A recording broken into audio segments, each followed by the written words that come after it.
The difference between a contested and uncontested divorce is a degree of how much you're able to agree on things. A lot of times people come in thinking, hey, we agree on everything. This is going to be an uncontested divorce. But they find there's maybe a sticking point. If there's one thing you don't agree on, that makes your divorce contested because there's a point that you're going to have the court resolve. On the other hand, many times people come in thinking this is going to be contested. I'm going to end up in litigation. But the truth of the matter is, once we do discovery, once we sit down and engage in mediation, having prepared your case properly, we find that most, if not all, of the items that you thought were going to be contested aren't, and we're able to fully resolve every item by agreement.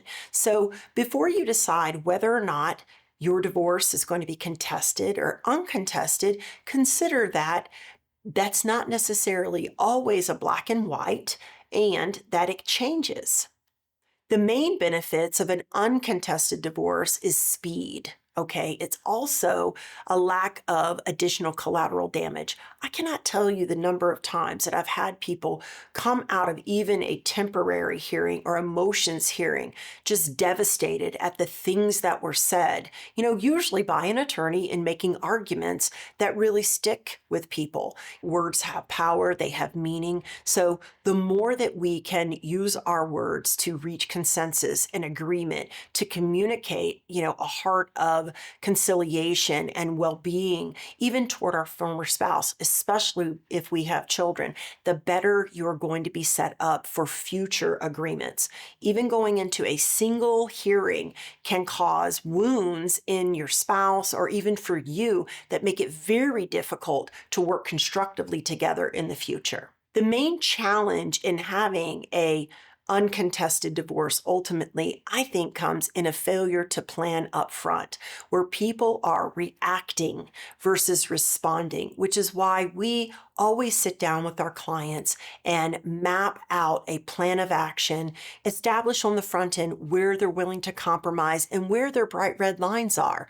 For one, this allows us to not waste time on things that are beyond the bright red line. We can go ahead and put those in the basket for litigation and focus on things that we might be able to resolve. But if you are constantly reacting, he said this, so I did that, or she did this, so I said that, you're going to stay in a continuous loop of conflict and what I call your monkey brain, where you're angry, you're not thinking straight, you're not thinking rationally, and we begin to act upon the principle of the thing. And as a law school professor I had once said, principles are expensive. This isn't about principles. This is about family. This is about coming up with new rules for operating your family. You have to divide what you have. You have to come up with a new game plan for parenting your kids. It's a new family organization, and really being positional and being vindictive, really being reactive, is the biggest obstacle to being able to resolve that, together and in the best interest of your kids if you have children. What makes a contested divorce generally much longer and much more expensive, it's the bickering, it's the back and forth, it's the tit for tat, and it's getting on the court's calendar. When we're able to go into a case where both parties are coming to the table, providing information, working constructively together to move on for the overall well-being of themselves and their kids, things just go smoothly. It doesn't take a lot of lawyer time.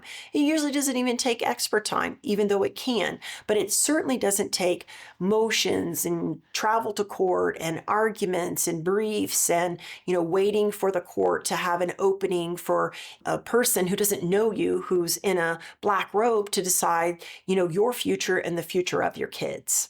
Uncontested divorces are more frequent than you might imagine, and contested divorces are really way less desirable. If you want to optimize your chances of having an uncontested divorce, give us a call and we will help you plan your roadmap of success and what that looks like for you.